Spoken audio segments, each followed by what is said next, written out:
Hello, everybody. Welcome to a very, very special edition of A Wrestling with the Future. I'm your host, like Martin-WWWF, and this is Ladies' Night Out, Part 2. So good we had to do it again. Dan the Man, how you doing, brother? I'm great, Angelo. Like you said, You so are nice my to do it twice. co-host extraordinaire, Dan the Man Sebastiano, the happy haberdasher. How you doing tonight? Everything good? Oh, yeah. Like you said, so nice, we'll do it twice. Absolutely. We're joined tonight by a couple of legends, and Kacee Carlisle's here too.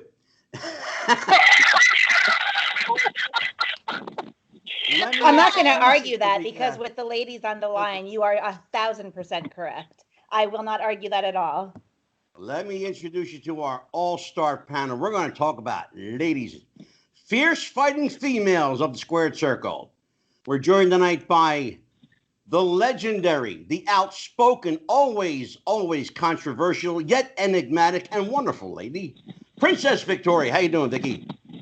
I'm doing fine. That was a hell of an introduction.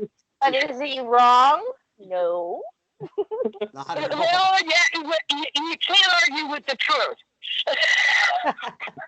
We are also joined by former NWA Ladies World Champion, the inimitable Queen of Wrestling, hashtag Queen of Wrestling, Kacee Carlisle. How you doing, Kacee? Hi, I'm spectacular. How are you?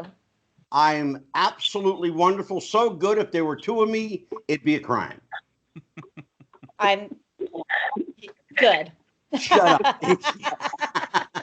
You knew. And we are joined also by the irrepressible, irrefutable, undeniable sorceress Morgan, Jennifer Lynn Lopez. Hey, Jen, how are you?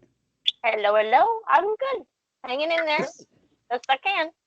And last but certainly not least, a legend by anyone's standards, the incomparable, the legendary Judy Martin. How are you, Judy? I'm doing fine. How's everybody else doing? Very well tonight. Not bad for a Thursday night. Well, we Glad to be on did, the line with you, ladies. That's how I'm feeling. we actually did part 1 of Ladies' Night. Kacee was a big part of that. And we got such a response to it, we had to do part 2. We want to talk tonight. I'm going to start off. We're going to forego the formalities. I'm going to start off with the state of women's wrestling. I watched something today and I was very surprised, actually, really surprised to find out that when women's wrestling comes on television, people tune off. They're not watching the women's matches, generally speaking. And I got to find out why. Vicky, why? Well, if they're not watching the Women of Honor on ROH, I can pretty much understand that. I don't watch, well, let me rephrase that. I have not watched the WWE women's wrestling since 1987. Oh, wow. When Vinny, and I refuse to call him Mr. McMahon, when Vinny turned it into a frickin' freak sideshow, where it was, you didn't have to have talent, you didn't have to know an arm bar from the headlock, all you had to do was have big tits and a big ass. Well, Not lying. Nope. yeah, Argue with that. there's truth to that. You know, I had a show last week where I got a little heat from a couple of people on Facebook for saying that women wrestlers today don't match up to the caliber of the ladies of days gone by, that basically they're hiring supermodels and teaching them how to take 1 or 2 bumps, and I got beat up for that. Now, if I'm lying, you should have called me. You should have called me. I'm not going to say there are not any good professional women wrestlers today. They're hard to come What by, I am going to say, what I am going to say is you're not watching the right show. you're not going to the right show. Okay. We got Enlighten me, two start ladies. me up. Well, Women of Honor on ROH, number one, Kacee. There's Taylor Hendricks. There's Kelly Klein. There's so many names on ROH that escape me. Every time that the women's matches come on ROH, Yeah. on my television, I turn into a mark. And to turn me into a mark, you got to know how to wrestle.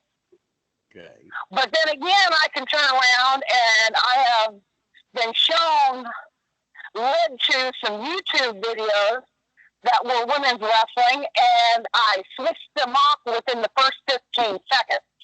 Yeah. The first thing is if you don't know how to properly lock up, get your butt out of the ring. Yeah. If you don't know how to properly throw a forearm, and when I mean proper, I mean coming all the way from right field and landing your entire arm across somebody's chest, not in their mouth, not across their nose, Yeah. and not doing that up and down crap, Yeah. you're out of the ring. Well, to her credit, there is a woman on our panel tonight who throws a hell of a forearm, and she's got a hell of a working punch, and her name's Kacee Carlisle. Kacee, jump in here. I was going to say that. Kacee, I did mention Kacee Carlisle. Kacee is a tribute to women's wrestling. Amen. Thank you. I'm blushing. Don't get all shy on me now, kid. Well, it's, you know, Hey, quit walking the fans and be yourself. no, for me, you know, anybody who knows me, has followed me, probably has, hopefully, has watched my work.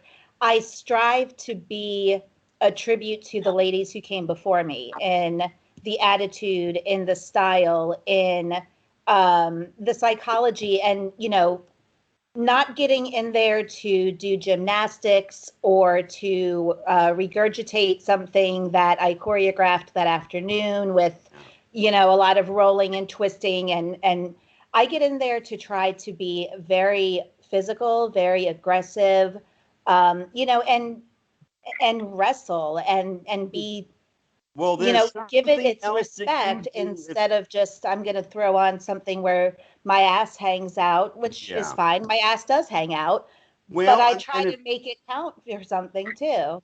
And if I may, let me just interject. There is something else you do that I think is a tribute to one of the people that you've admired, and she's actually on the show tonight.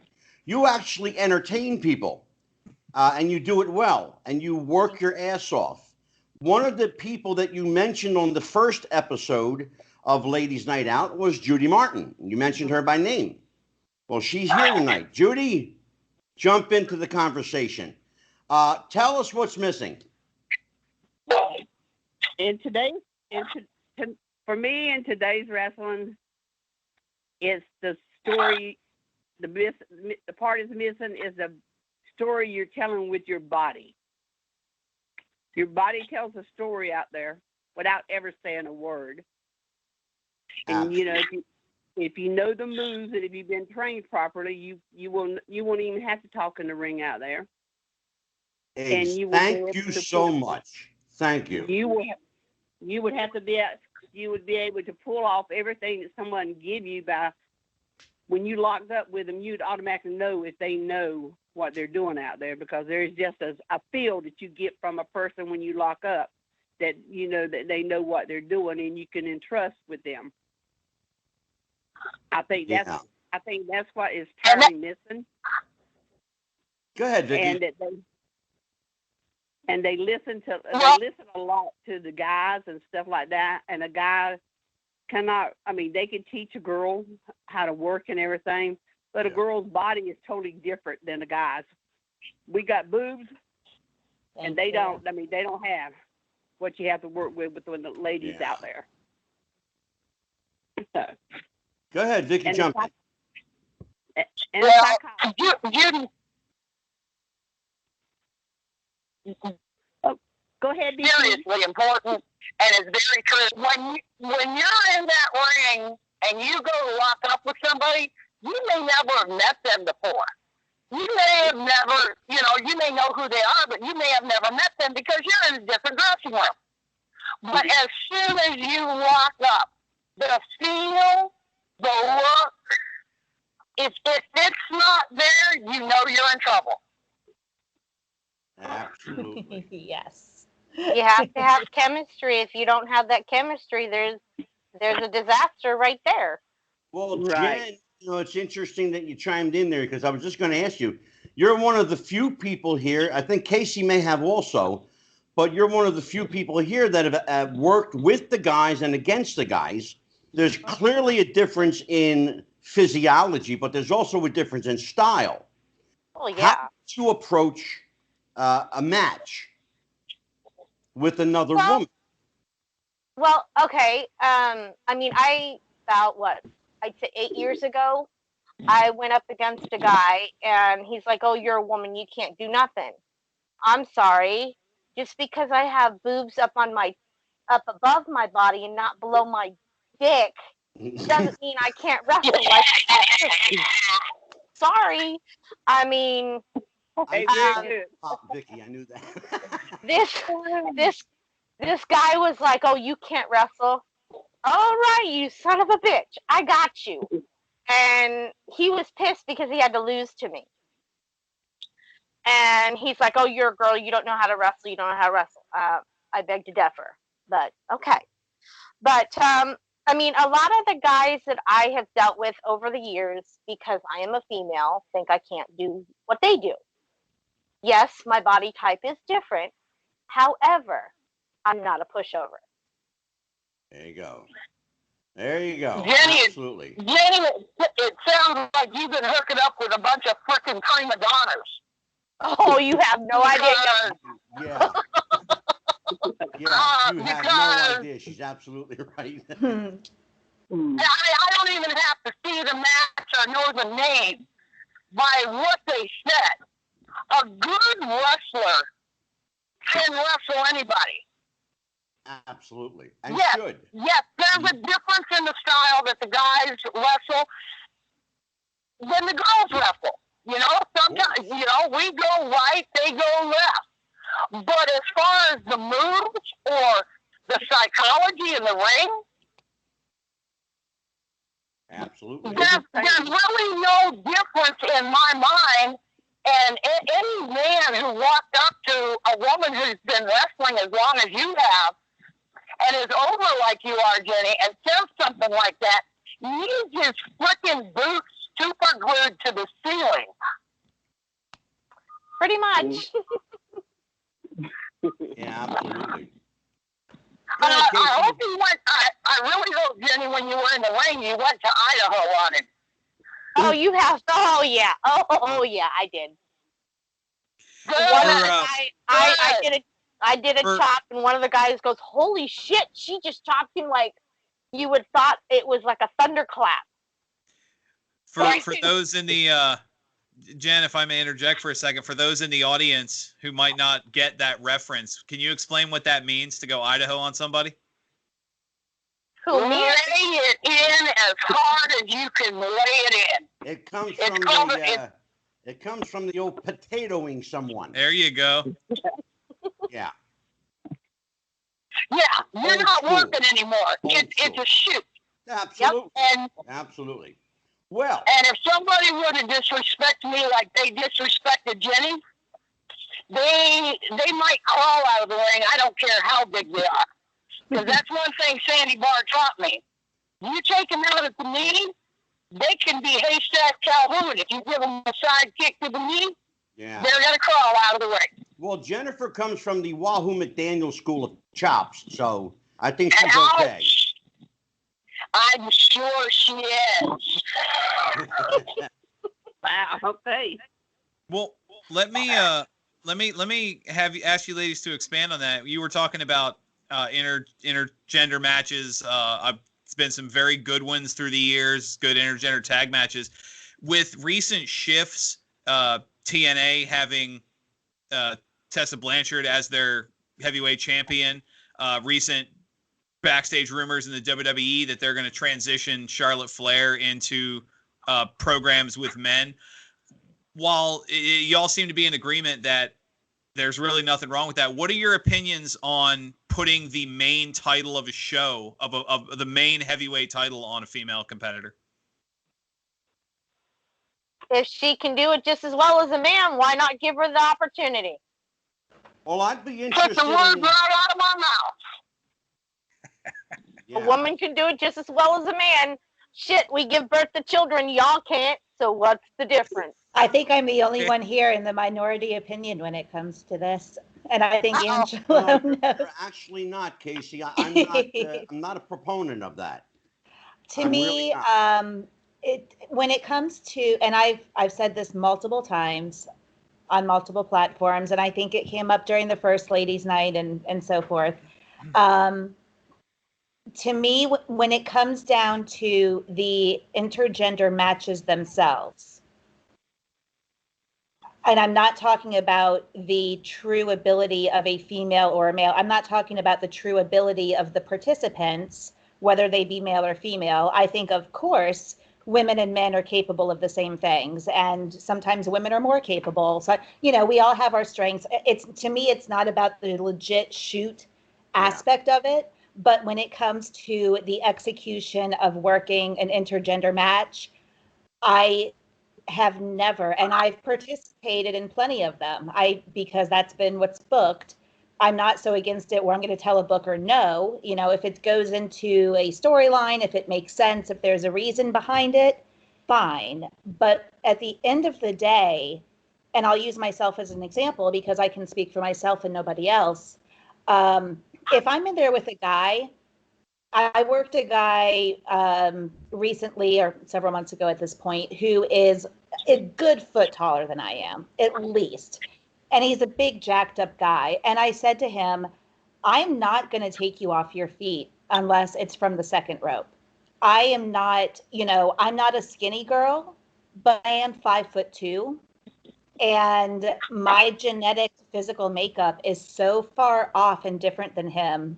I said, I'm not going to be bumping you around the ring like I would a girl who's comparable in size to me, because I shouldn't, not unless I wear you down. And then, like I said, if I climb up on the second, and I think that's what happened, and then after I've worn you down, I want there to be a reason, because to me, we work so hard to, when I am laying those forearms in, and I am working as hard as I work, I want that crowd to believe for a second that what I'm doing is a shoot and that it's real. And I want them to forget that it's a work, that it's predetermined.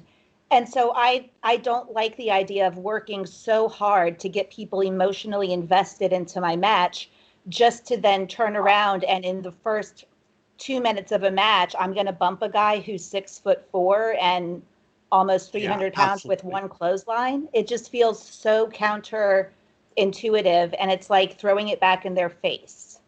It doesn't come off as believable. That's the problem. And I just can't bring myself, so when I do work guys, which I do and I will, that's fine, as I said, but the psychology and how we go about mapping out that match is going to be wildly different. Unless it's a guy who's comparable in size to me, that's completely different. Then it makes sense, for me. But in other situations, I can't bring myself to just act like, hi, we don't have this size difference, and you're not real big, huge, bulky musclehead guy. Yeah, Judy Martin. Okay. Hey, I have one question on this. Okay, I agree. Was your name Jenny?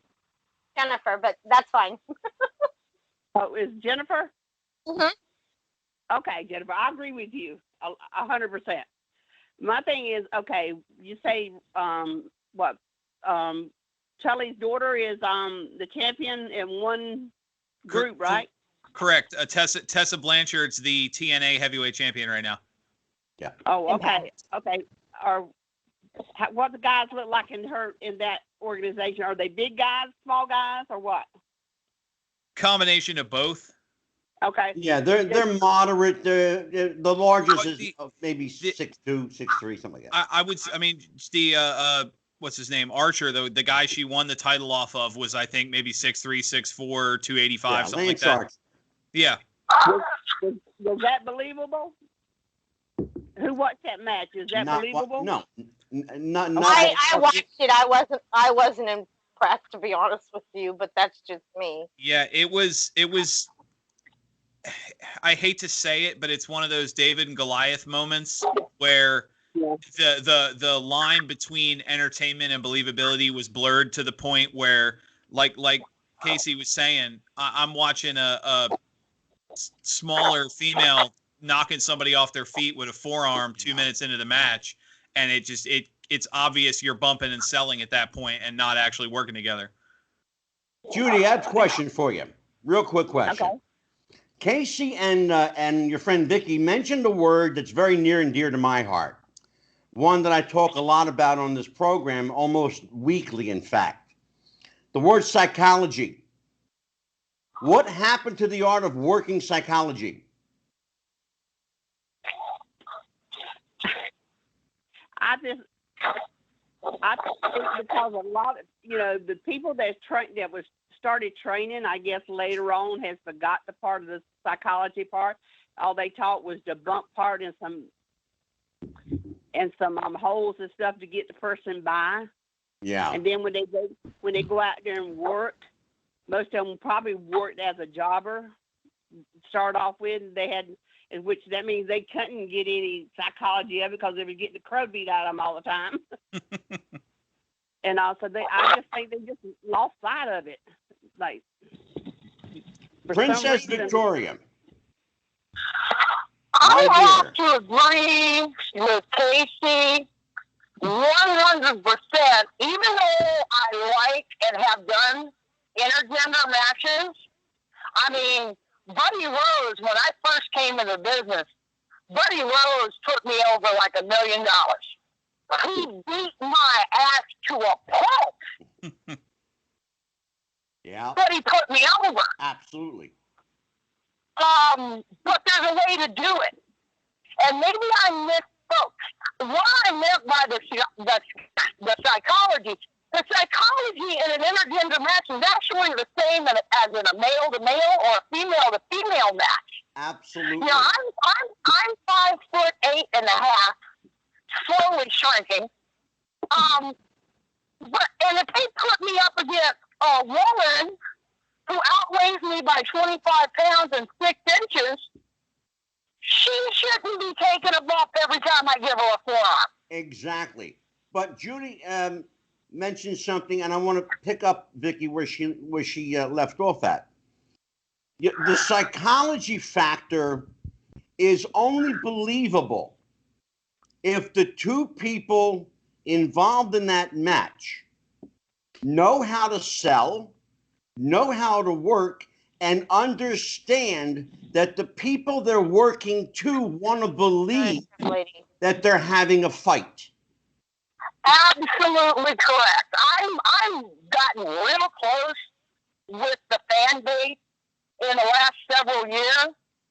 They want old school wrestling back. They don't want to see this bumpity, bumpity, bumpity, bumpity, finish, bumpity, bumpity, count 2, finish, count 2, finish, count 2, finish. Yeah. They know we're not Superwoman or Superman. Mm-hmm. And if you pile drive somebody 3 freaking times in one match and you don't get a 3 count, where is the psychology? But then you go over with a schoolboy. I've been in too many, maybe I've been in too many dressing rooms here in the last 5 years.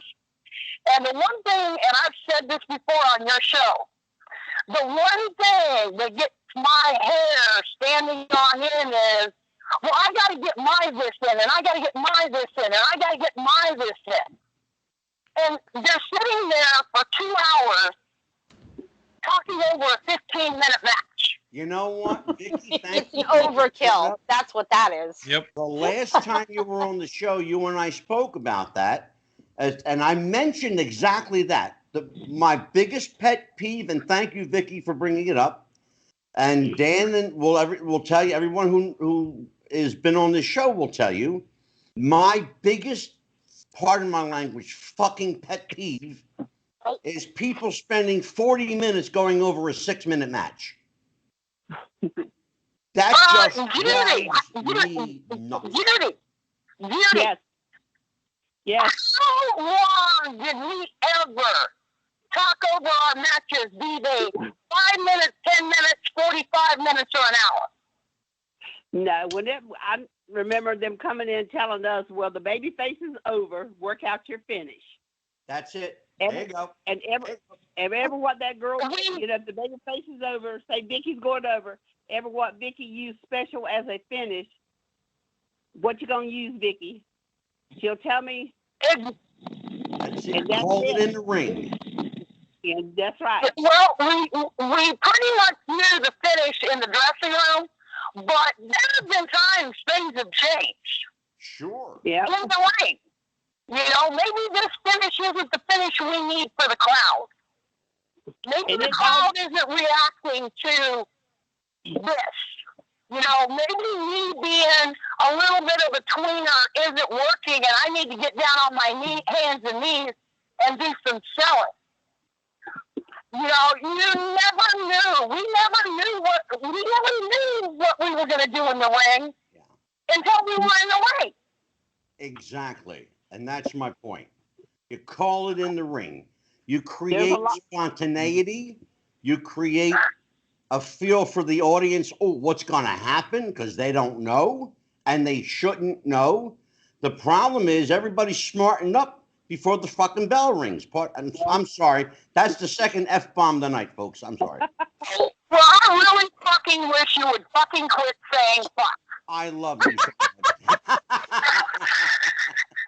much. Angela, Vicky will tell you this too. A lot of times, there's been times when we say just go out there and play it by ear.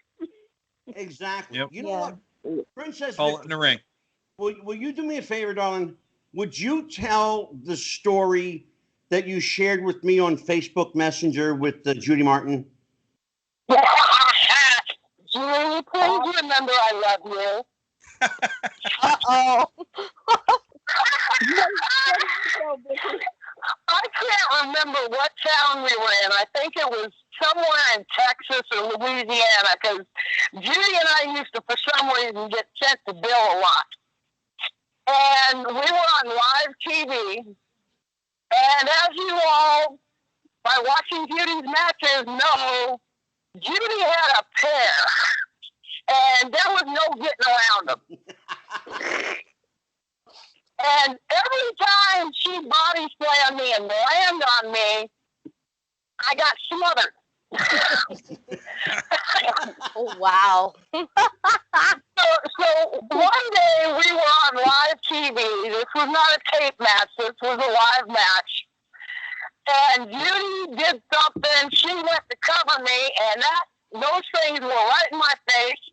And I reached up and blew a sherbet on her. Oh, gosh.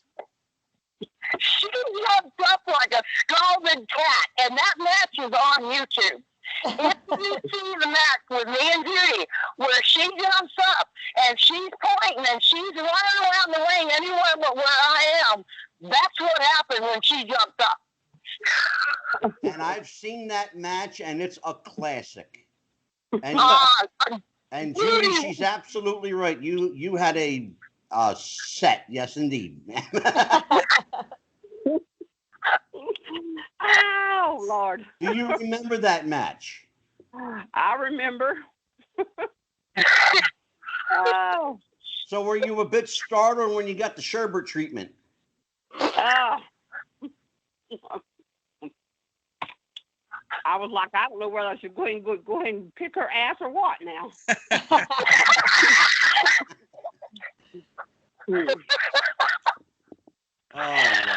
The thing is, Judy and I, and this is something I need to stress for people coming into the business. If you can't have a good time in that ring, if you're not enjoying what you're doing, go find another job. Exactly. Yep. Kacee, And Carlisle, another, that's a perfect I'll take segue to another- bring you in, because you are one woman who really enjoys what she does. I do. I'm living my childhood dream. I said at 8 years old I was going to do it, and I'm lucky and blessed enough to be able to do it. What do you do, Kacee, to make it fresh every time you walk out, knowing that you may face the same person tonight that you'll face next week or have faced in the past? What do you do for yourself? Do you have a ritual you go through or some kind of prep you go through to get yourself in that fresh state of mindset? Not, to be honest with you, not really. A lot of it depends on the circumstances. If it is somebody who I've been having a series of matches with, normally once a month, there's not too many places where I work back to back, week to week. Right. But monthly there's a couple. And, if it's a situation like that, then the thing that's primarily at the forefront of my mind is just making sure that we don't repeat any sequences. Or if we do, meaning the same exact series of events, the baby faces, if she wants to start firing up, I tell her in the back, what did you do last time? Let's make sure you switch it up. Or if we are going to run something like that, I use the psychology to our advantage, meaning if the baby face wants to run the same kind of shine on me, Yeah. after a match or two as a heel, I'm going to cut her off way earlier in the third match than I did the first one, because now I'm familiar with it, instead of just, oh, she got me with this 4 times, in 4 months in a row, but I'm still falling for it. As a heel, I might just punch her in the face when she's coming off with whatever. And then we work in, some hope or some shine for her later in a different way. Or sometimes I suggest little hope things or something for my baby face if they're having trouble, or if they're green, and they are feeling nervous or something. I might suggest something for them, but I try to make sure that I don't do that often, because I don't want people to watch my matches and say, why is there 4 different baby faces who came up with the same type of thing on the same heel? Exactly. So you have to be careful. God bless you. Exactly. Other than that, it's just, if it is like a program we're running or something, I try to find out from the booker, where are we going with this? What is the end goal? And then, maybe we need to get a count out. Not every match has to end in a pin. Maybe I chicken shit at some point and I need to get counted out. Maybe I need to get disqualified. I don't give a shit if I go over or not. I give a shit about what makes the best story to present to the fans who were trying to say, come back next month, because we're going to give you a reason. Kacee, sometimes the best finish to a match is a non-finish. Look at, we could look Somewhere out to throughout go. history. Bruno Sammartino, lost as many matches as he won, but remained champion for many, many years because, at the end of a match, maybe he'd take a powder, maybe he'd get counted out. There was always that anticipation of the next match. That's lost now. We don't have that now. Which brings me to this question, and I want Vicky and Kacee and Judy to chime in, because you all have something in common. You've all held multiple titles throughout the country. Is a women's title important, unimportant, or inconsequential now in today's female wrestling genre? I want one of them to go first, because I want to hear what they have to say. Okay, go ahead, Vicky. Why would you think I would have anything to say? Because you're Vicky. Because I respect you two more than I respect myself, and I want to hear what you have to say more. Once again, I'm going to go back to WOH and ROH. Their women's title is consequential, because there's a story, there's a psychology You know, Sumi had it for a while. Kelly had it for a while.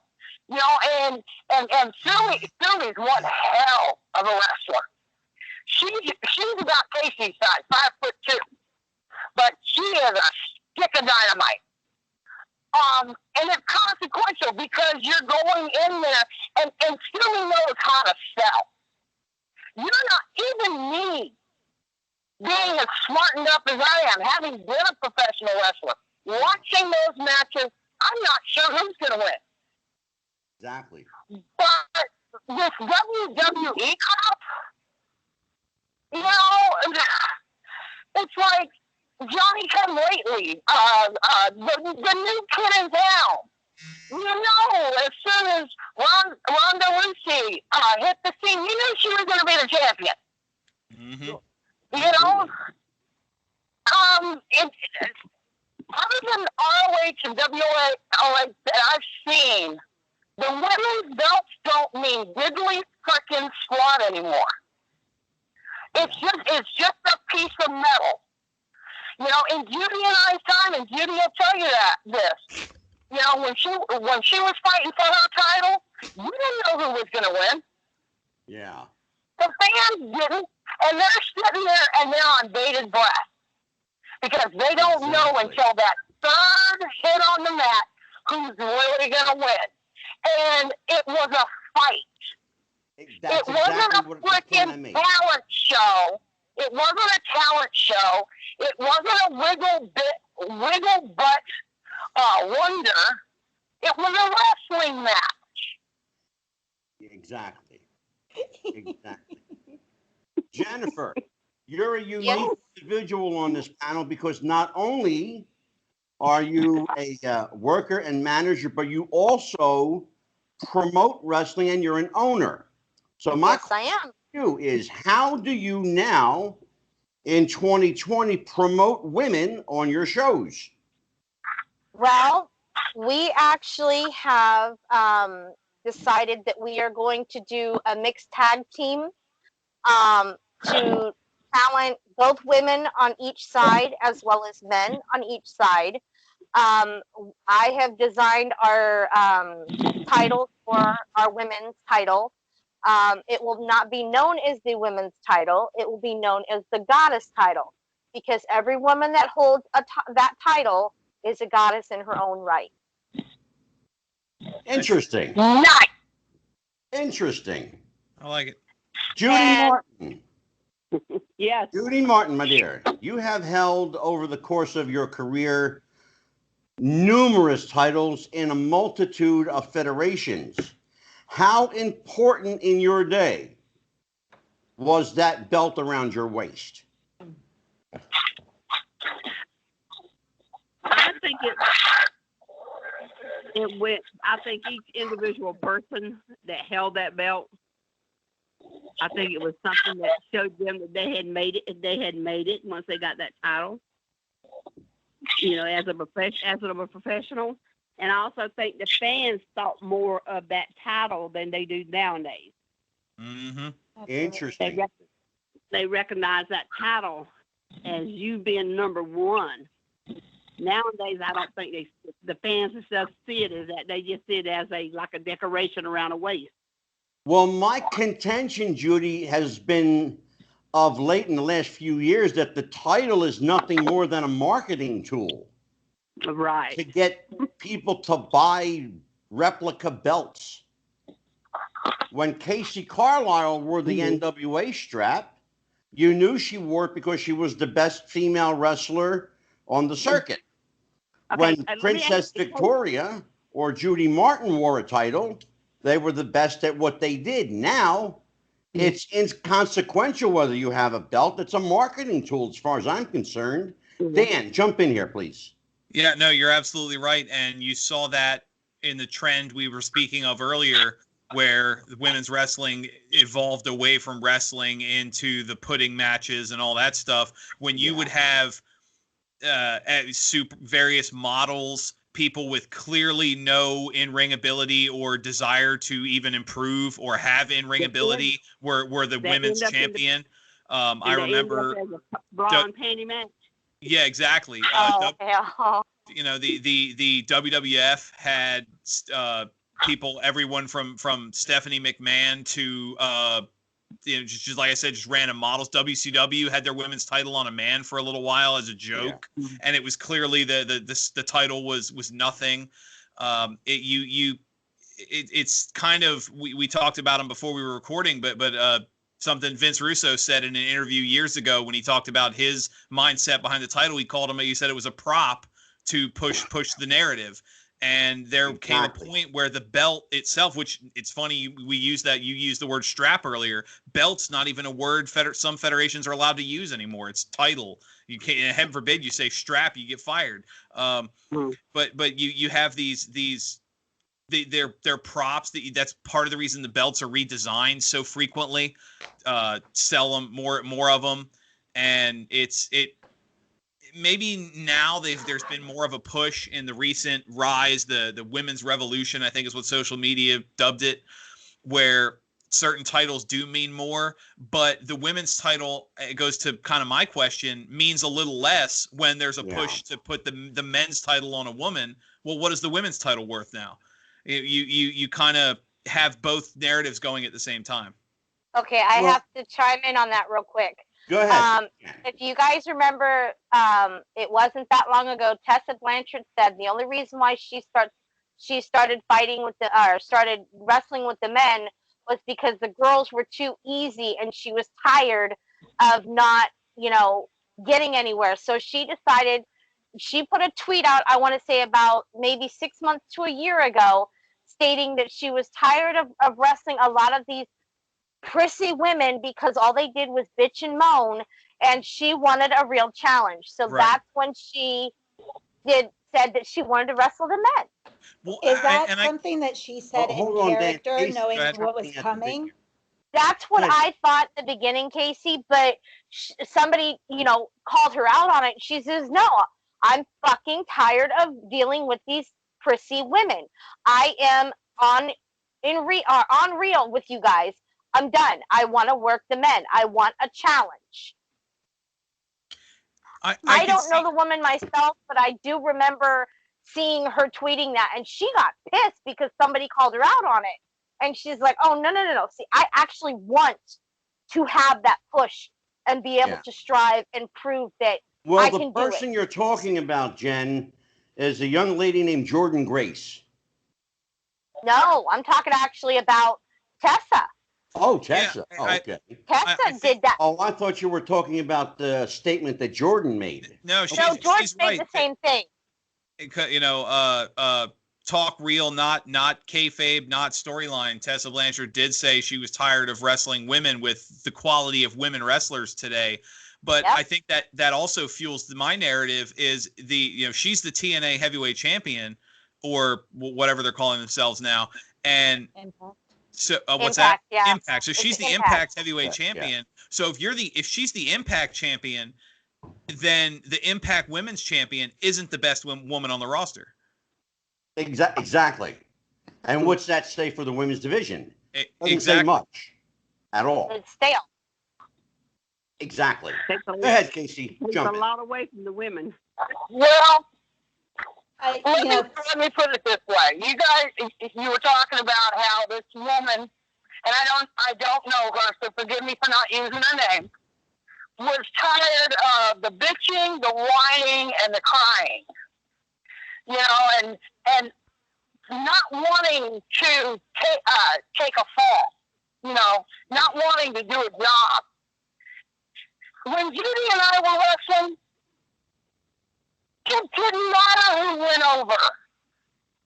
It didn't matter if we were in this motel. The boys would do the best to take care of us and make sure we got the right hotels and all that. Absolutely, sure. Right. And sometimes traveling as a woman was not easy. And there were women in my time, and Brett will tell you who they are. I'm not going to mention their name. Right.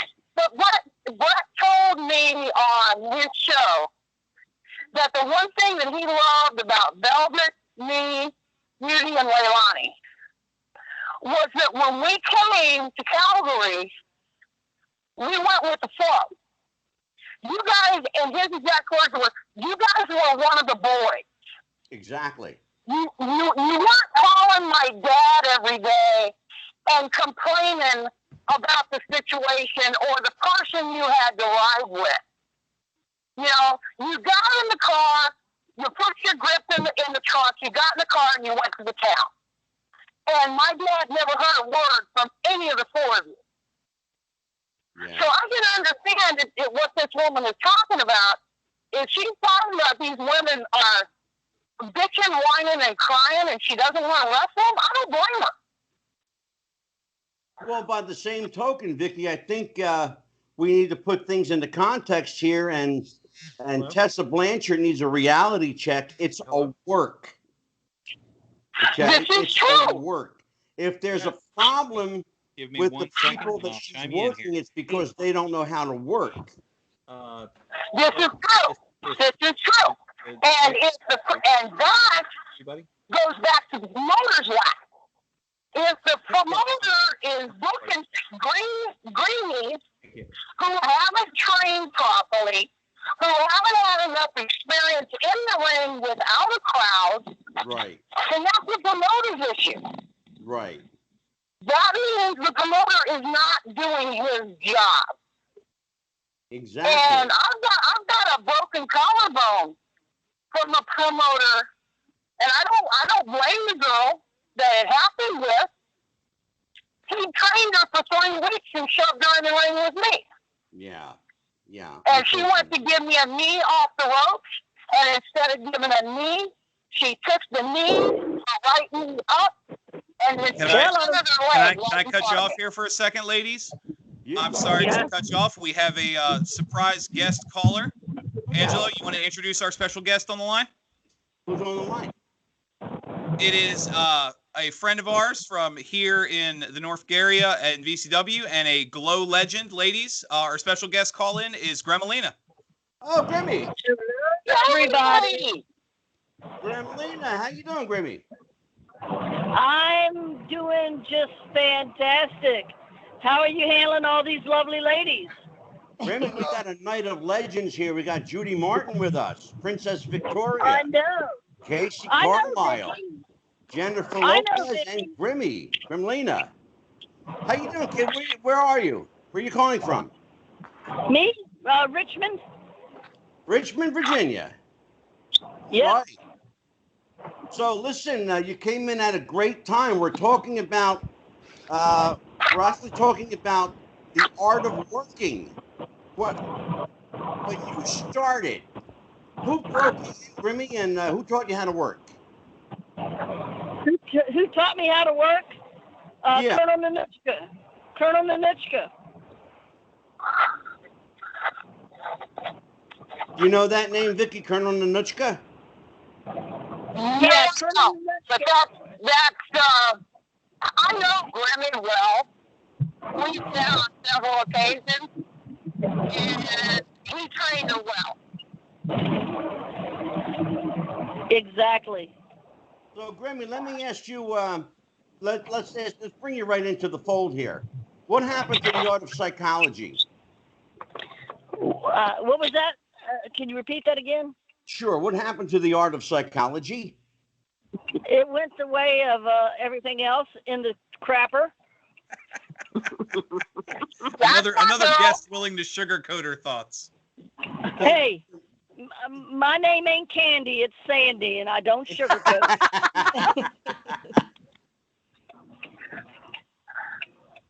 Yeah, Gremlina is a student of the Princess Victoria School of Etiquette. Amen. Amen And I for love that. I love me some Vicky. I got to work with her for one night at VCW. A true legend and a true lady. I love you, Sandy. I worked with Grimmy at BFW, and that's another independent show that actually puts on real wrestling, old school wrestling. Exactly. Grimmy gives them her body all the time, and she still uses that damn whip. You know, what can I say? Well, I covered my ankles. That you had to. And I've worked with I've seen Kacee Carlisle wrestle when I've done VCW shows. Yep, we've been there at the same time. Another big talent, a great talent. Thank you.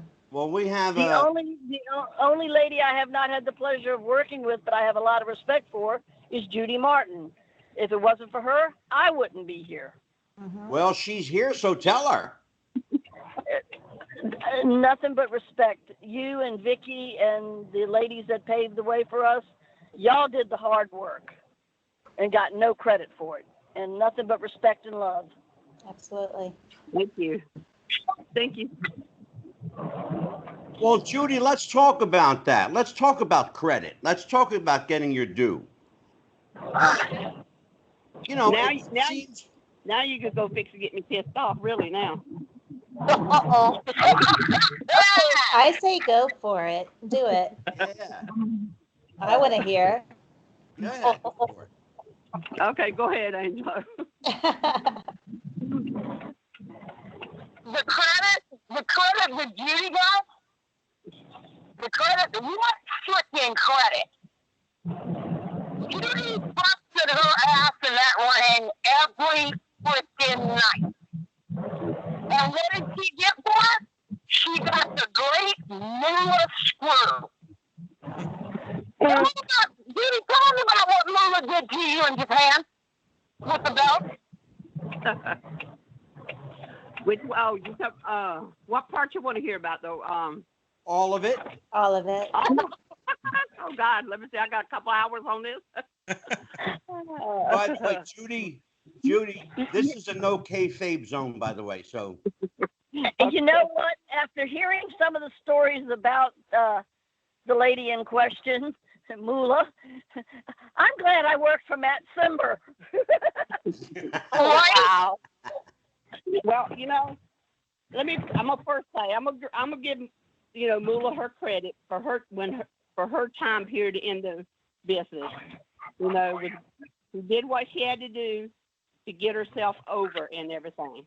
So that kudos to her and everything. And I mean, she deserved to be a lot in the Hall of Fame and everything. You know, and for them to do the Battle Royal, I agree with that. They could have named it after her because she's been around this business for God how many years. Right. Now, well, now I'm sorry to interrupt for just a second, but even in death, her legend and her reputation precedes her. There are things that coming out now about Moolah that are painting her as not a nice person at all. In fact, I had, in the interest of full disclosure, Judy and Vicky, I had a woman who refused to be on the show tonight, who flatly refused to be on if it meant talking about Moolah, because she hates her so much. That would be Leilani Kai, am I not mistaken? Actually, no. And Kacee. You're close, but I'm not going to tell you who it was. I will just tell you that this woman flatly refused to be here, and insisted that I do a separate interview with her singularly, which I did. The great Georgia Peach. Yeah, there you go. Every female that came through Lillian's down here, had a different outlook on her. Not everybody's going to agree. Not everybody's going to agree that she was bad. Not everybody's going to agree she was good. Right. I'm speaking for myself only, what she did to me, and I can partially go with the problems with Leilani too, because me and her were partners. So when we were wrestling with the Bomb Angels, she told us that the Bomb Angels was coming over, that we would be working with them. Right. So the first time we worked up there was TV. I'll never forget it. And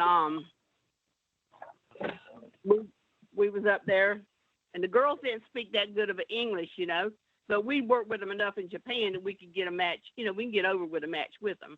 Sure. So when we were up there at TV, we had like 7 minutes. I think it was like 7 minutes. They first told us, and as we was going out the ring, Vince said, "Are you sure you can work with these girls?" Yeah. I said, "No problem. We can work with them." Then they told us we only had 5 minutes in the match. Yeah. So, you know, 5 minutes is nothing on TV when you got to go. So we just went for 5 minutes of filling in. When we came back out that ring and going to the back to the dressing room, Vince was standing there and he said, "Girls," he said, "that was a hell of a match." Yeah. I was shocked he even said something like that. And that match, by the way, is on YouTube. It's the Jumping Bomb Angels against the Glamour Girls. Mm-hmm. And it's a classic. I will tell you that it is a classic. So, you know, as everybody goes, you know, we toured around, you know, the belts and everything with them here in the States. So they told us about dropping the belts up there, and I think it was Canada we dropped the belt.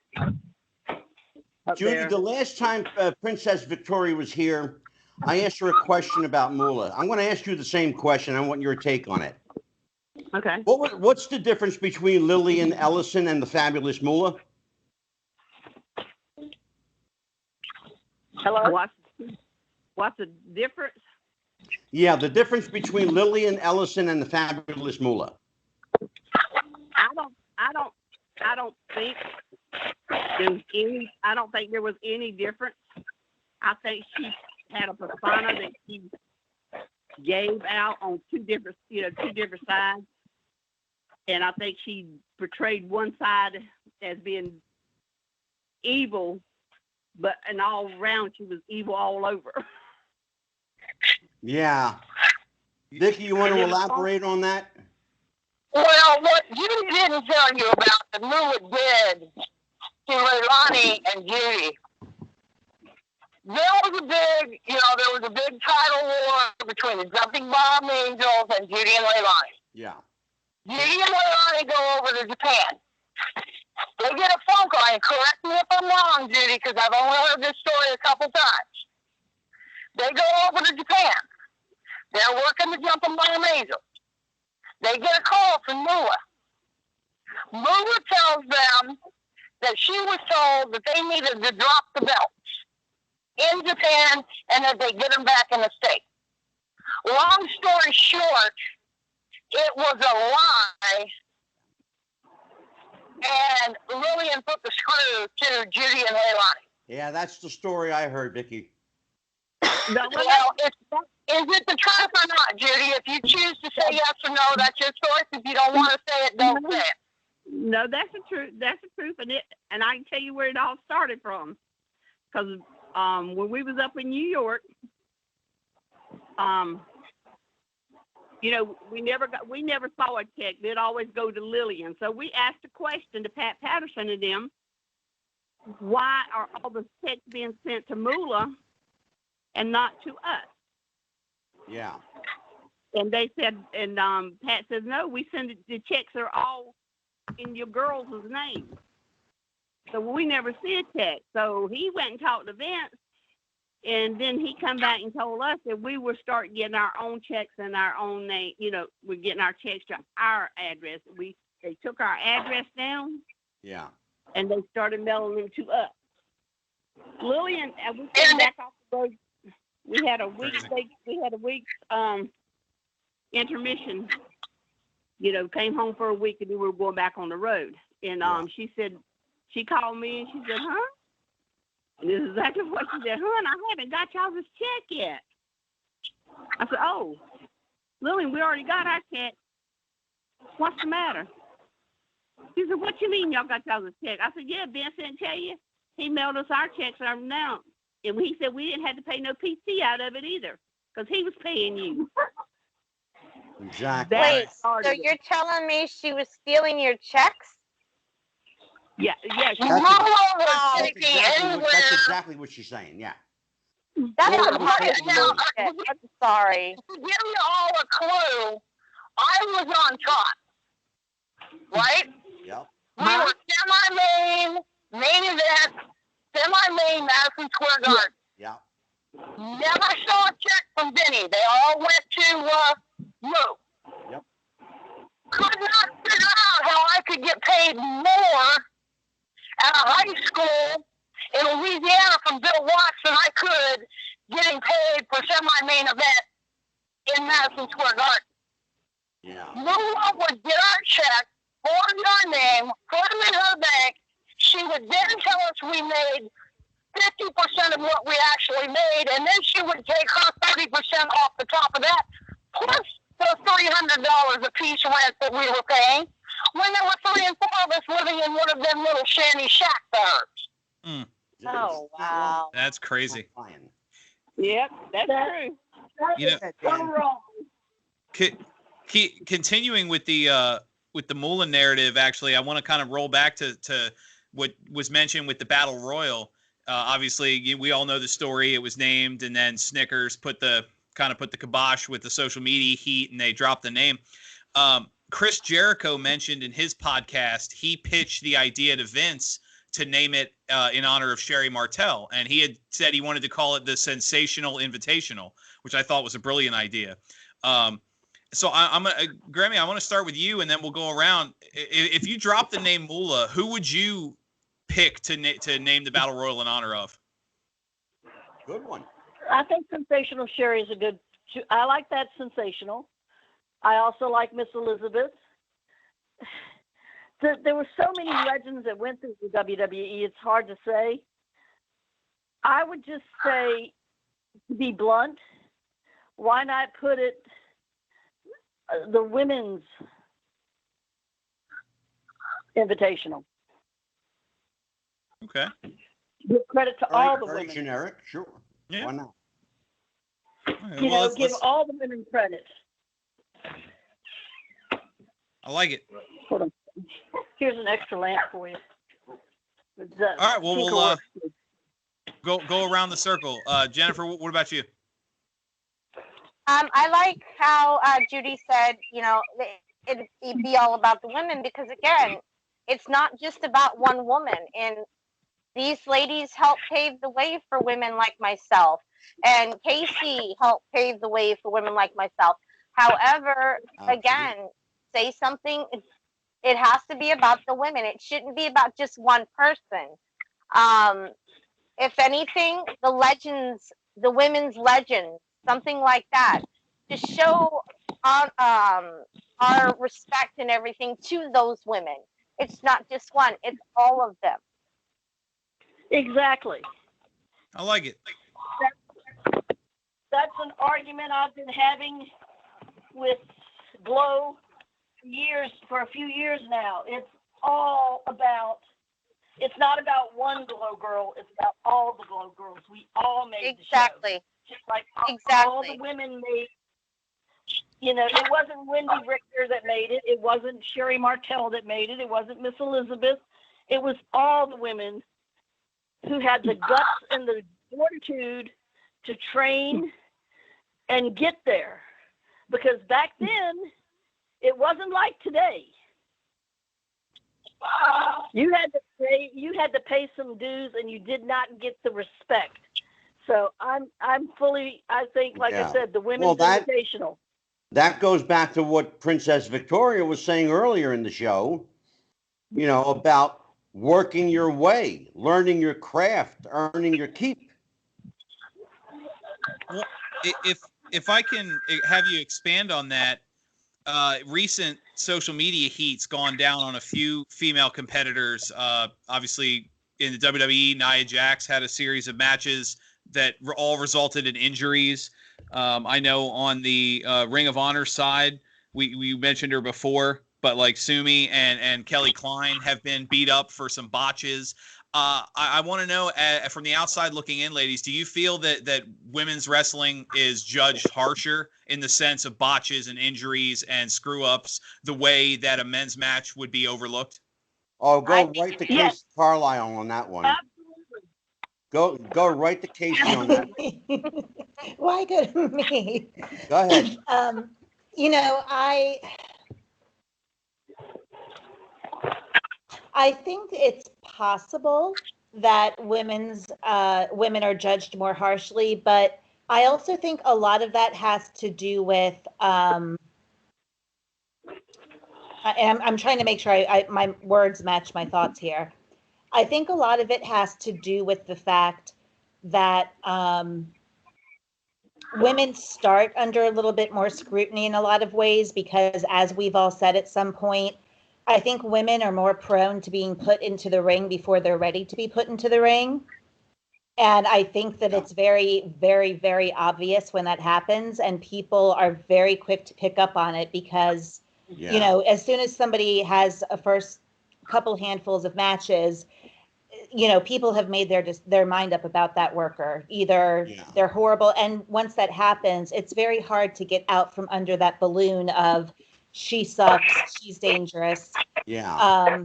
But that being said, I also think that part of it comes from the approach to the match and the approach to the business, in the sense that I think that girls, you know, Dan, you mentioned the term women's revolution earlier, and I have again been very vocal about my kind of thought about that whole thing.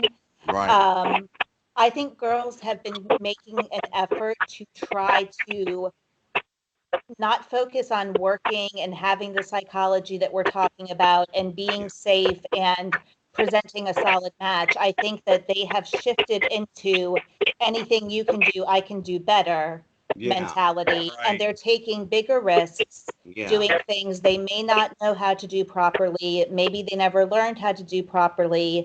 Their pride won't let them ask people, can you show me whatever? I think that I think women are set up by design unintentionally most of the time to have that microscope or that magnifying glass on them just a little bit more than the guys. Yeah. And Princess Victoria is living proof of what can happen to you if you're in the ring with someone who's not trained properly or ready. I mean, here's a woman that even today deals with the injury that happened years ago because someone wasn't ready. Vicky? Yeah, I still got a very large bump where I broke my collarbone in Canada working for Alfonso. And part of my health issues are due to the fact that, number one, I didn't get the proper health care. Number two, I was back in the ring 2 weeks later. But the bone going from my neck to the break is twisted one way, and the bone coming from my shoulder to the break is twisted the other. Jeez. Then we can go to the broken neck scenario. Now that wasn't because the girl wasn't trained properly. That was an accident. Accidents happen. And the lady that I was in the ring with that day, to this day, every time she sees me, she cries. Yeah. But it's not her fault that I'm in the physical situation that I'm in. It's Vinny and Moo's fault. Because once they figured out that I couldn't probably ever work again, Moo took my outfits for back rent, told me I either needed to pay up the rent for this month or I needed to carry my ass. And I was basically with a broken neck. I was basically set out in the road with everything my Chevy Malibu station wagon could carry and $20 in my pocket. Yeah, and I know that story, Vicky, and I know it's true. Judy, question for you. Yes. What's the worst injury you ever suffered at the hands of an untrained worker?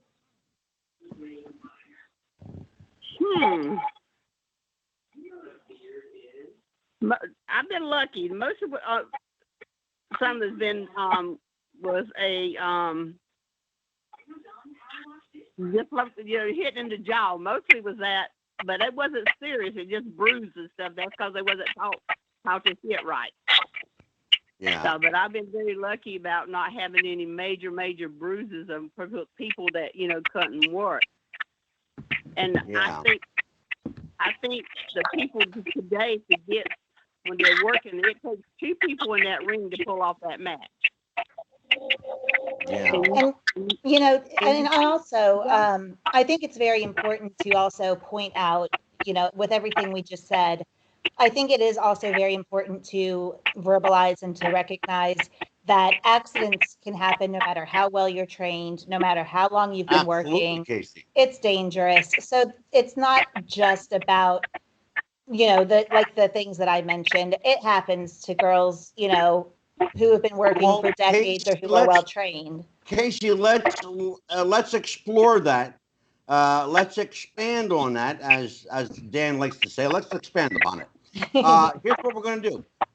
You and Jen are both unique in the fact that not only have you worked, but you've also trained other workers. And I know that Kacee, the last time you were here, you talked about training a young woman to work with you in a match, I believe, in Ohio or somewhere in thereabouts. What's the first thing? I'll go with you first, Kacee, and then I'll go to you, Jen. What's the first thing you teach them before they ever lace up their boots, before they ever step through the ropes? First thing you teach them. The first thing I say is that they are going to be at the best advantage for learning if they keep their mouth closed and their eyes and their ears open. The second thing I say is to throw out the door any preconceived notions they have about how easy it might be, about how fake it might be, about how how bouncy the ring might be, because people come in with these pop culture preconceived beliefs, that the ring is like a trampoline and that it doesn't hurt, or nothing hurts because you're not really hitting, and it's like an action movie where they're doing this and then the sound effect is piped in. Somebody actually believed that there were sound effects piped in, by the way. But oh my God! Yeah, and then the next thing. Not lying. Are you kidding me? No, she's not ribbing you, not at all. And the other thing is, so many people come into a training school with their gimmick decided, their name decided, their finisher decided, and they don't know shit about shit. And people, again, they think it's just something where, like, oh, well, you only have to take 1 or 2 classes to learn how to shoot a gun. So I only need to be here a couple of times, and then I'm going to be, the wino of whatever. So there's a lot for me to get back to answering your question more directly. A lot of it to me, like, I'm not a big fan of getting in the ring and starting to bump on day one. So much of it's mental. So much of it is respect. So much of it is the approach. Yep. And, I think everybody would be in agreement that in so many ways, you have to be even more mentally tough than you are physically tough. And that's what people forget about. And that's what they don't appreciate. Saying that, Kacee. Thank you for saying that. Before I get to you, Jen, Dan, tell these fine ladies here about the conversation we had with legendary trainer, Hall of Famer Doc Diamond regarding that. Oh, yeah, Doc, we love Doc. Oh, I know friend of the show.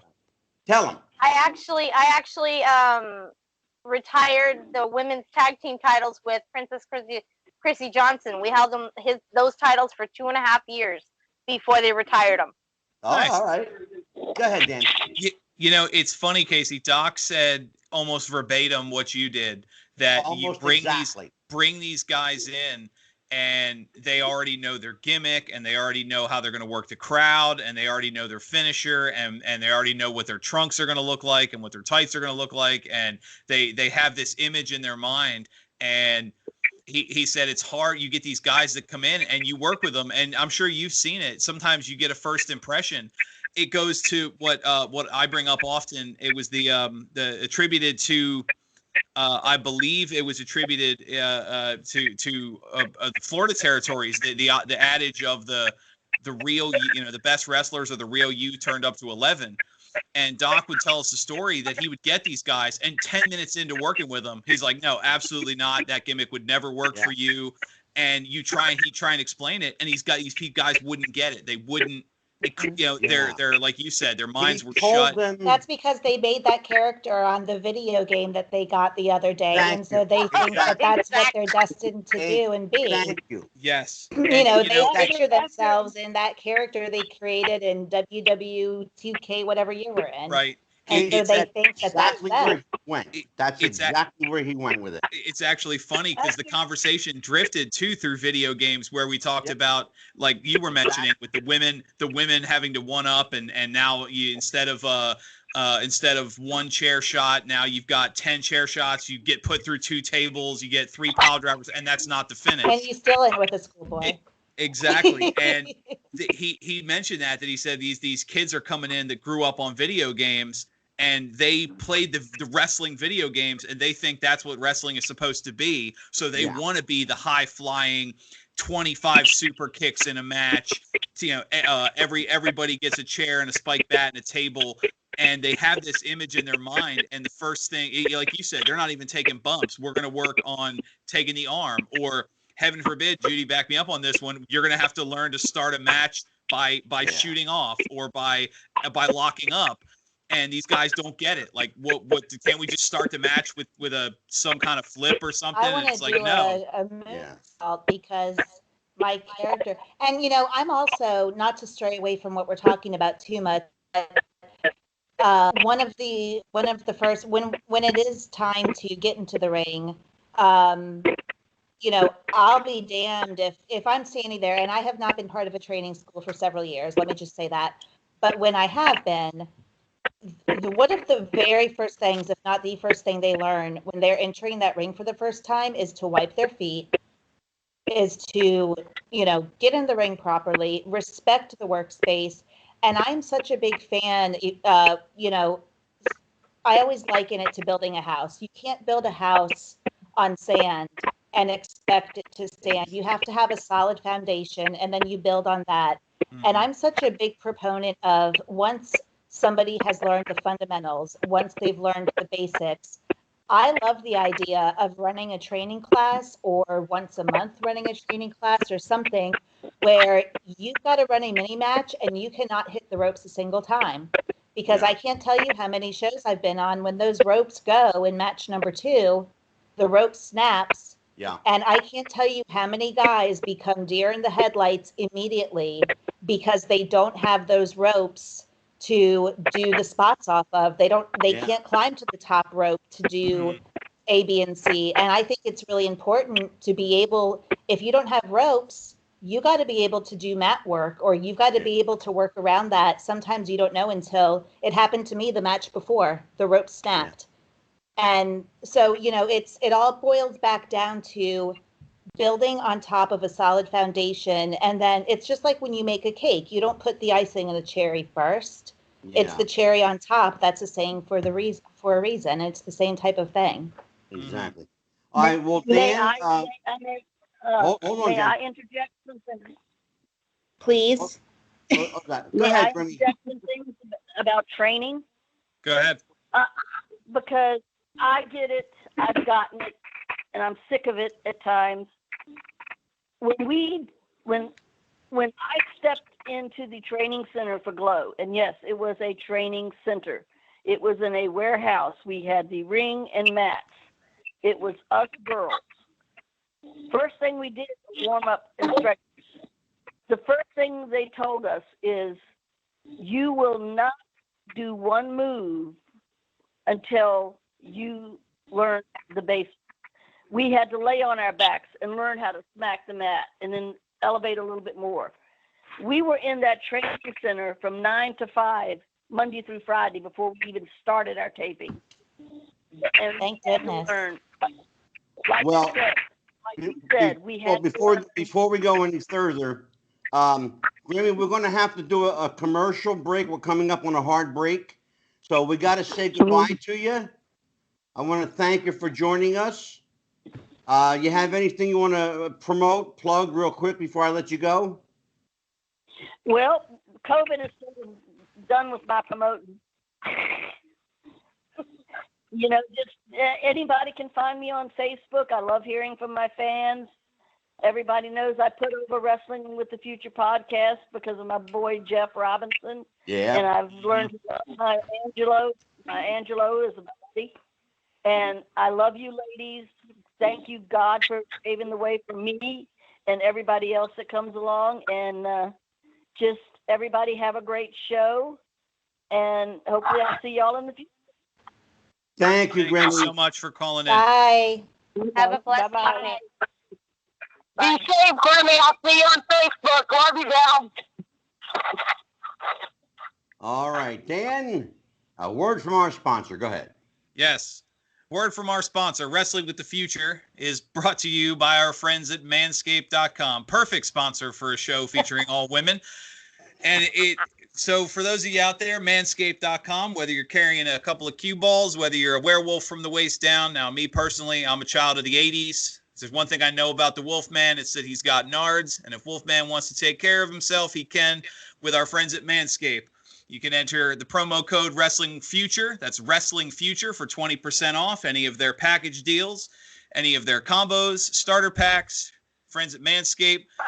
We all head back to the field of life with the help of Manscaped men's personal grooming supplies. Life is truly a whole new ball game. That is our friends at Manscaped.com. Manscaped.com and Wrestling with the Future, going balls to the walls.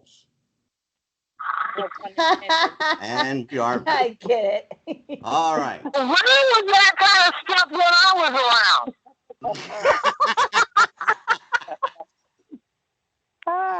You know how hairy some men are. Well, if they need anything, I can get 20% off for them, Vicky. I'll refer about. Well, I ain't gonna tell you how many. The starter handle. Hear that, sweetheart. The Manscaped starter handle is known as the lawnmower. For those wrestling fans, the larger one, I think they call that the Mantel. I'm not sure. It's the lawnmower 3.0. Let me tell you what, Angelo. Judy's been on the road with me. She's heard a lot worse. Oh, no. Well, you're such a shy, unassuming person. You know, the last time you were here, Vicky, I said you were such a nice lady, and you said you don't know me that well. Remember that, Kacee? I do, yes. Oh, that first show with Princess Victoria, that was a hoot. Oh, my God. We laughed so much. Yes, we did, and I love. What was the lady's name who was Sherry's best friend? Oh, she's actually my next door neighbor, Kathy Fitzpatrick. Yeah. That's it. That's it.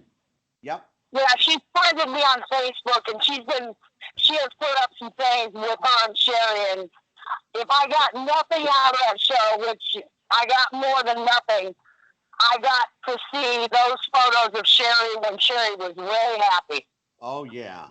That's yeah, awesome. Kathy and Sherry were tight, thick as thieves. They were yes, they were. 34 years, 35 years they were friends.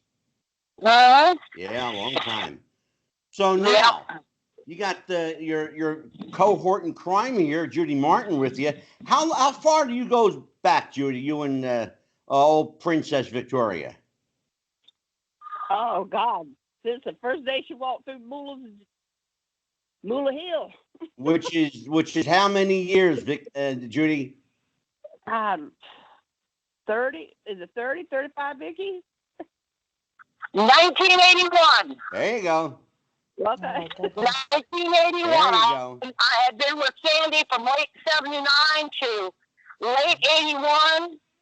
And they sent me, and Sandy said he couldn't book me anymore. I needed to go to Moolah. And the first smile that I saw was Judy Martin. That is so cool. That's because I knew. That's because I knew I had another ass to whoop on there. Exactly. We became thick as thieves from day one. Well, I'm going to do something a little different now. Usually, Dan and I ask the questions. I'm going to give Jen and Kacee Carlisle the opportunity to take over the show here, since this is Ladies' Night Part 2. So start with you, Jen. You got two legends here, actually 3 legends. If you got a chance to ask any one of them. Kacee, don't even go there, sweet cheeks, because you are a legend in your own way. So you just stop with that edge. Thank you, but not like them. Well, no, this is true. I mean, I watched. You really are, Kacee. I watched Glow and watched all the, the stuff that the ladies went through. She's pouring another glass of wine, just for the record. My thing is Victoria, what is your biggest regret as a woman in this industry? I mean, what do you regret the most? Good question. What do I regret the most?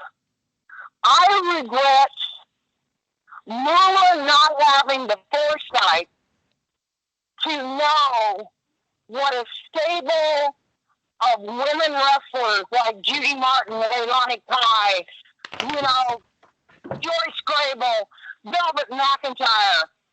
I regret that she did not have the foresight to see that she needed to take a step back and turn it over to those ladies, because if she had, I do believe women's wrestling would be a force today. Oh my God! Because of the way that those women wrestled, and I can't tell you how many nights when Judy and I were on the road that we were working out. You couldn't get into the gym, so we were working out in the motel room, honing our craft.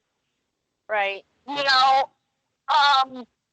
And Judy and I had such a great time on the road. I mean, and if Moolah would have just stepped back and became a boss, a manager, instead of insisting on holding the title, doing the great screw job on Wendy, I think that if she had stepped back, that women's wrestling would be completely the opposite of what it is today. I have to agree with you on that one. Vicky, ultimately, whose responsibility is that? Was that Moolah's or was that the promoter for allowing it to happen? That was Moolah's, because Moolah would insist that she work. If her girls worked a territory, especially like WWF, right, Moolah would have to be in on it. And there's one thing Kacee was talking about earlier about how you don't do the same high spot time after time after time. Yeah. There's one high spot that Moolah used to do, and it used to just, oh, God. It was like, yeah, we know, we got to roll the ref. Yeah. And it was in every single freaking tag match she ever had. But Moolah had a brain. She also had the contact. If she would have promoted Wendy and Judy, Leilani, Velvet, instead of promoting herself, well, I do believe that's a real good point. She wasn't a very smart woman. She was also a very shrewd business person. She had the ability to make even more money putting other people over than herself if she were smart about it. I don't, for the life of me, understand why she didn't. It's the mentality of, I don't do a job. It's the prima donna mentality. She couldn't step back. She couldn't let Wendy shine. Yeah. When Wendy and Cyndi Lauper tagged up, that was one of the greatest moments in women's wrestling, because women were put over in every phase of wrestling. The cartoons, the gimmick, the main event. Yeah. And that was the first time that women had that. Yeah. And Moolah couldn't let Wendy run. You know, because Wendy did the shoebox so well. You know? Yeah. And Moolah couldn't let her run. Her damn ego got in her way. And Vinny let her do it. The most disgusting moment that I have ever seen in women's wrestling is when, and take this anywhere, I was going to say don't take this wrong, but take it anywhere you want. When Moo and Mae West walked out there in those schoolgirl outfits, and their finish was sitting on somebody's face and making them pass out, that was the last time I ever watched the WWE.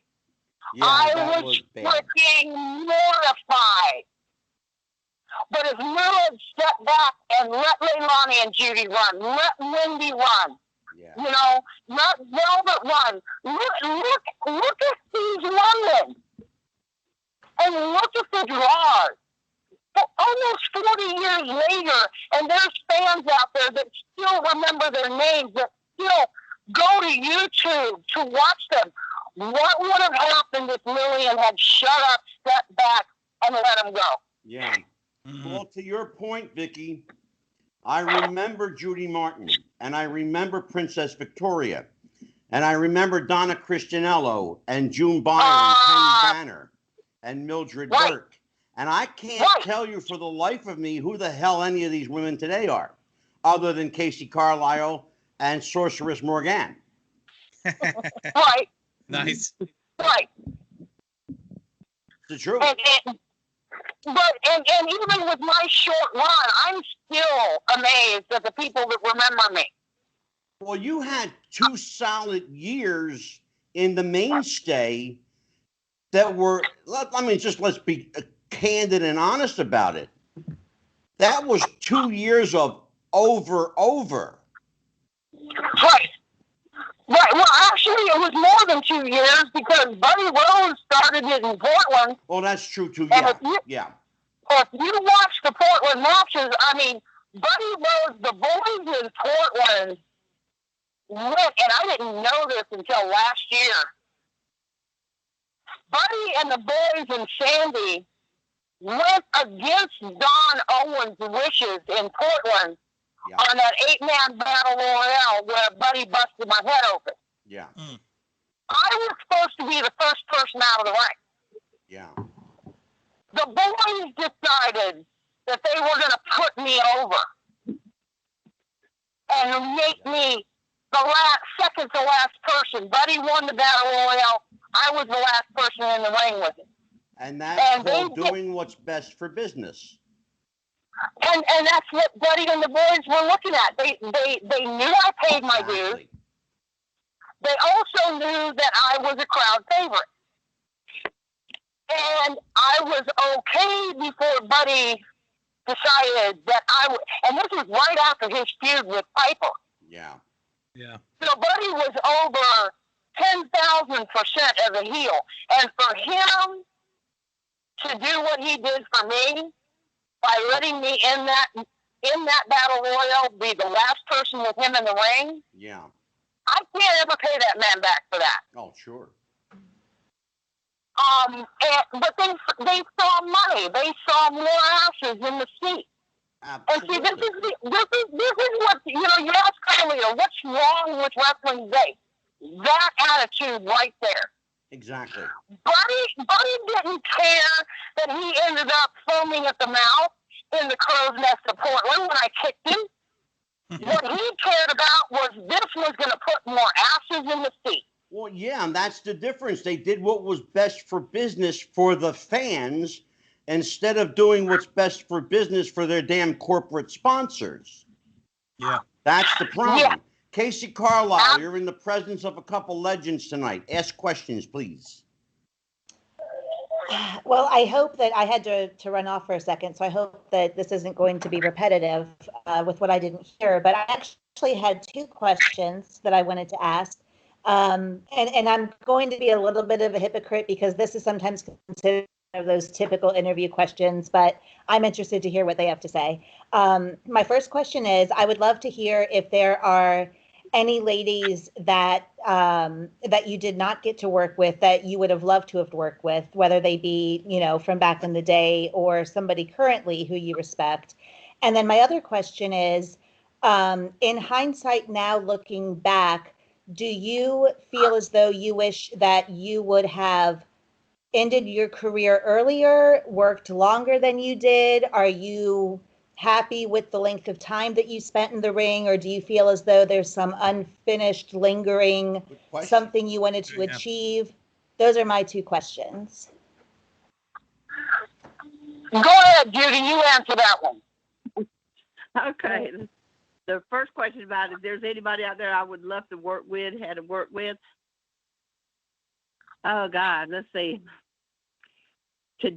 Today, I mean, I'm not up to date really on all the females and stuff that's or out yesteryear. There today. Yeah, but I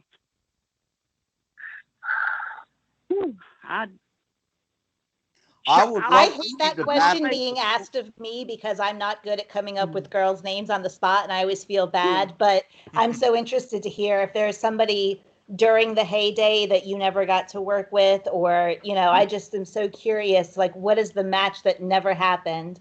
It was the Battle of the Boobs, Kacee Carlisle versus Judy Martin. I don't care what the battle is. I'm putting Judy over any day, every day. Okay, Kacee. First I would say I don't know about the girls and everything, but I would have loved to work with Ronda Rousey. Oh, that would have been something to see. Because, wow. Honestly, I wish she was around back then when we were around, because I knew I could have took her ass. Yes. There you go. Got my mind. Hey, no doubt in my mind about that. How about you, Vicky? Anybody current or past that you didn't work with but wish you had the opportunity? Well, there's two ladies that for the first time, these two ladies both made me wish I was 25 years older. And that's Beverly Shade and Cora Combs. Oh, yeah. I met both of those women. I got blessed. I went to Scott Field's reunion in Tennessee, and I met Cora before she passed away. So cool. And I would have loved to have worked with her and been on the road with her, because I got a feeling that might have even made Judy and I look same. And what was the second question? If you feel as though, looking back now, do you feel as though you wish that you would have worked for a lesser period of time, or do you wish you would have worked longer, or are you satisfied with the length that your in-ring career was as it is? I tell everybody this, Kacee, and I'm not sure I said it on the last show. I would not change 1 second of my path. Nice.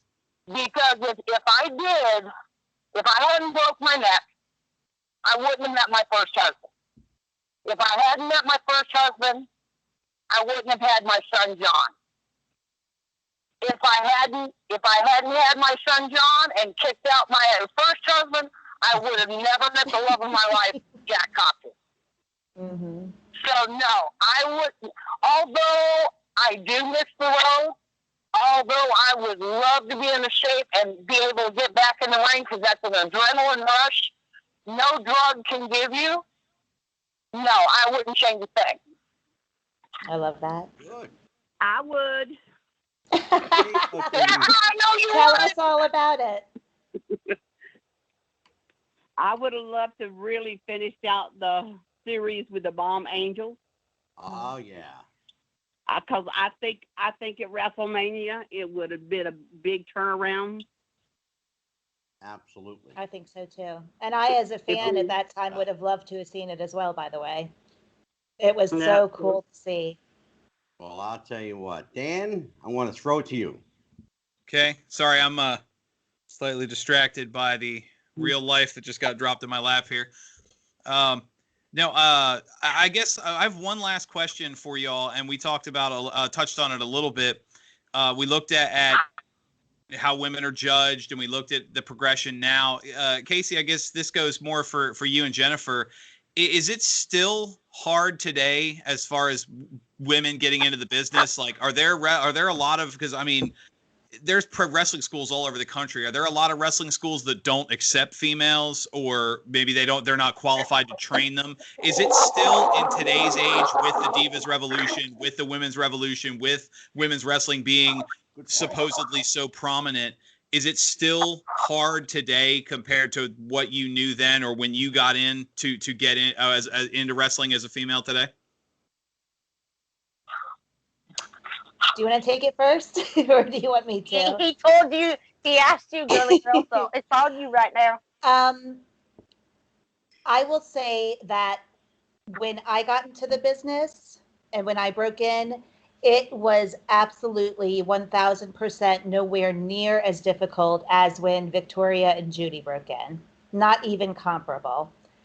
I will also say that from what I know, and again, I don't have my hands in any schools or anything, but from what I know, it is not nearly as hard for women to get into the business today as it was for me, as it was for Victoria and Judy. I think it's progressively gotten easier over the years. If you're just talking about the aspect of a wrestling school, an actual wrestling school, and females who are current wrestling fans who want to be trained, learn the business, learn how to work, I think that there's far, far, far, far more opportunity for those females now than there really ever has been. Absolutely. Okay. I think it's easier to become part of a school.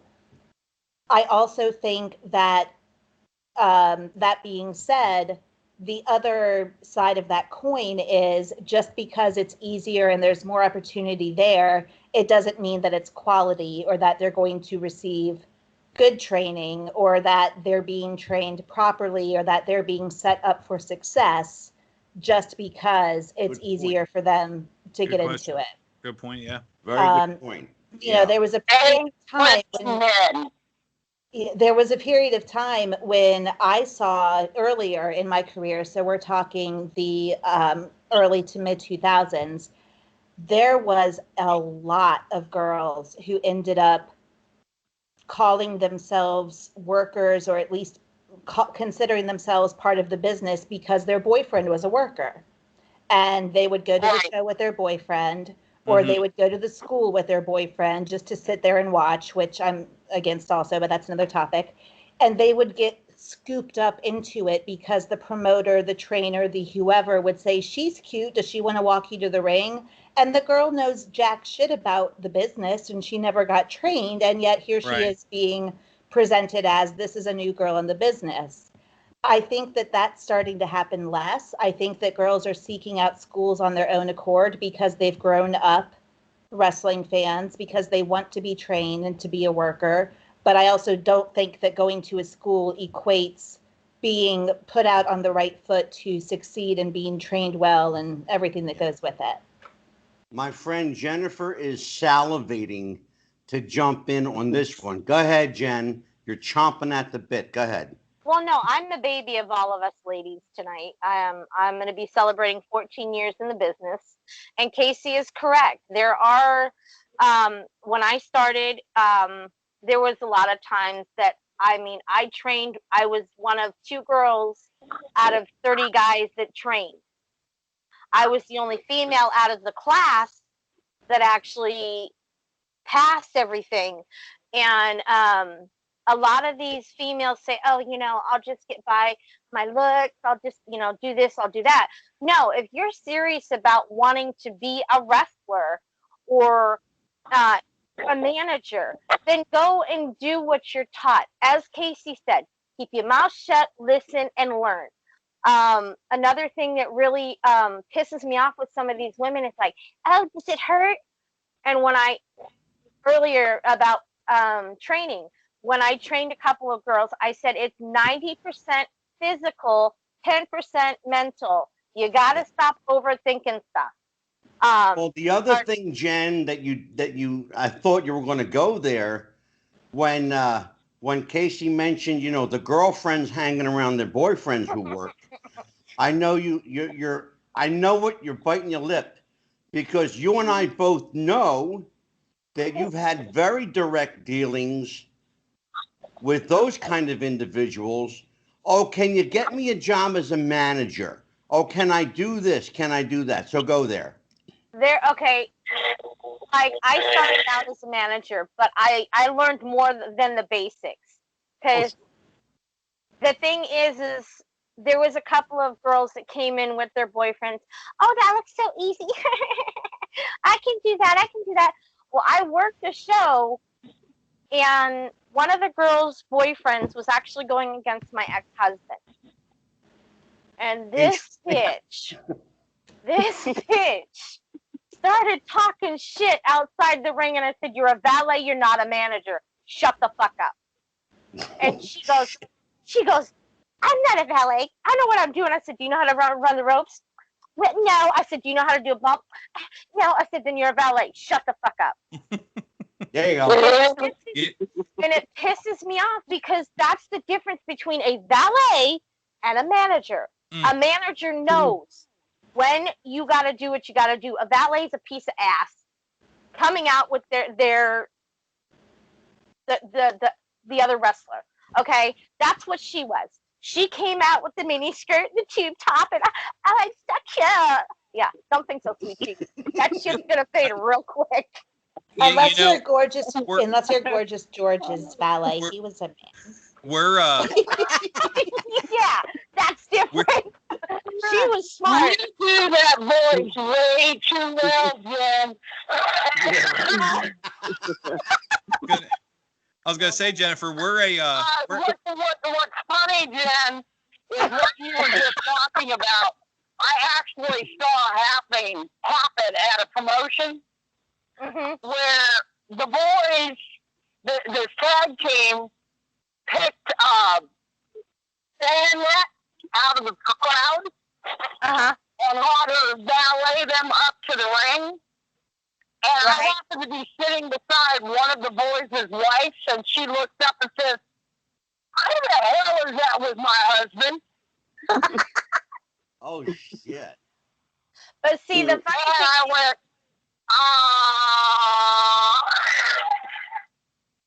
Well,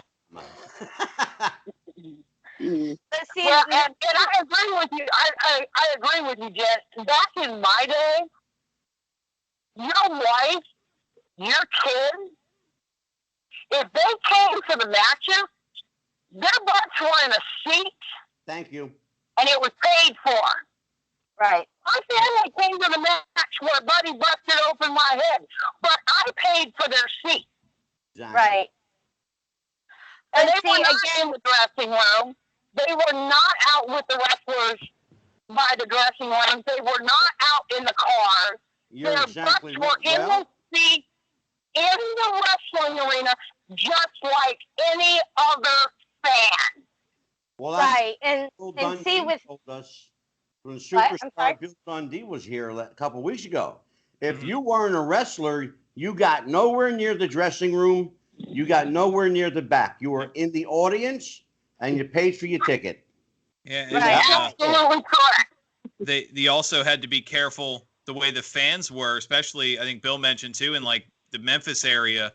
Yeah. The territories. If you were family or wives or girlfriends or whatever of heels, you'd leave the match with slashed tires or a vandalized car. Like if you were in a seat and you cheered like a normal person, you didn't bring attention to the fact that you were here with the executioner or whoever the big heel was that day. Exactly. Well, see, again, like that match I was telling you with this girl, she started talking shit, and I'm like, every part of me, because I was a heel manager. So, as a matter of fact, it was for Doc Diamond. I worked for DWF Loco. Okay. And Doc made the comment. He goes, "Why didn't you just slap the shit out of her?" And I looked at him. I said, "She's only a valet. If I slapped her, I would have made the entire crowd go, "What the f?"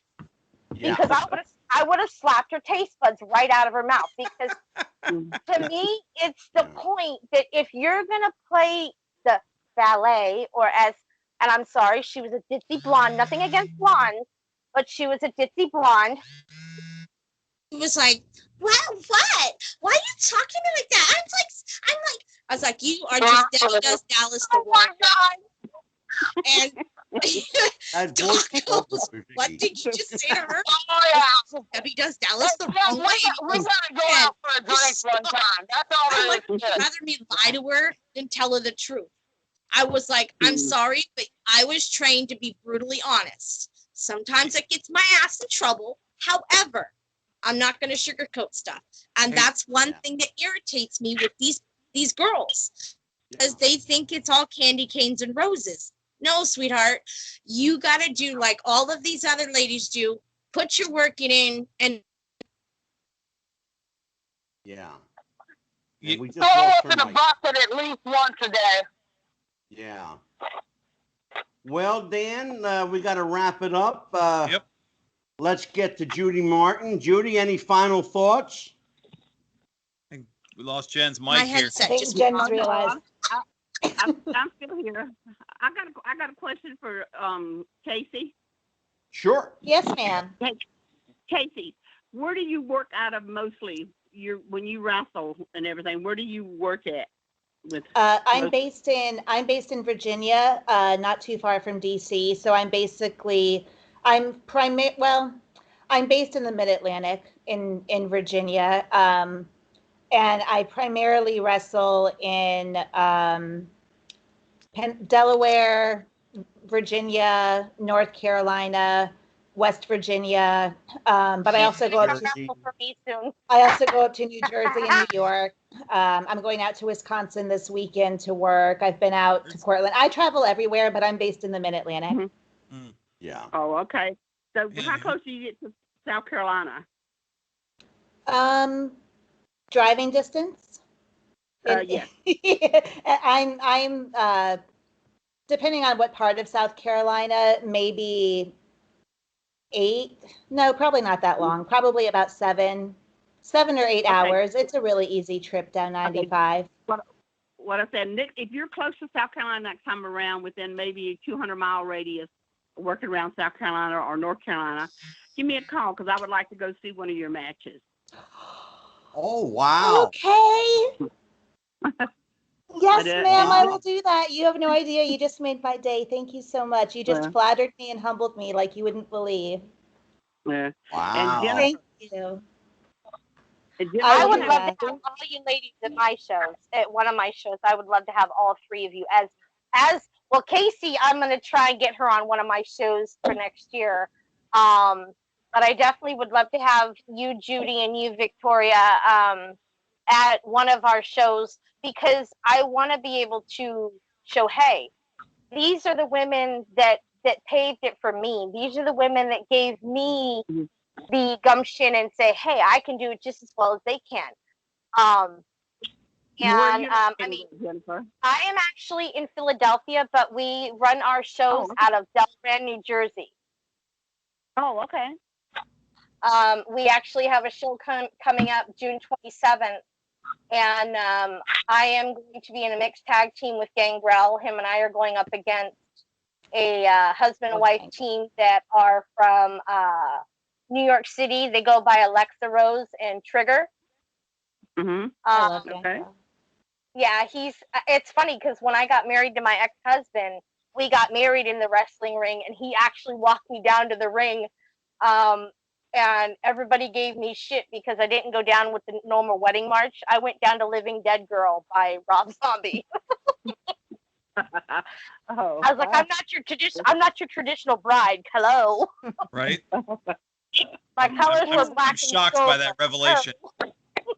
Well, with Jennifer, I would love to go to one of your shows. So maybe we can work that out in the future here. Yes, Beautiful. most definitely. Yeah. Gotta show these younger women that you women still got it, even though you're not in the ring anymore. You're still excellent women in our shoes. or an R. Absolutely. Princess Victoria, final words from you. Yummy, Kacee. Kacee, number one, is good talking with you again. You too, man. Thank you. Myself on your matches after our last conversation. I'm impressed. Thank you. Thank you for carrying on women's wrestling as a sport and not sports entertainment. Thank you. You humble me. And I would love to come to one of your shows. That would be great. I love your attitude. I agree with everybody else. You should have slapped the snot out of that ballet. Exactly. Well, after that show, she was black. She's like, thank you for having me on the show, Judy. I miss you, sis. You are. We need to get together. Hey, I got one other thing I want to say. Yes, ma'am. Okay. I have an idea I was thinking over that and y'all let me know what y'all think too. Sure. That on this Carlisle-NWA Club, right? They do, most of the time they do all the men and stuff like that, and they all get, big deal with the men.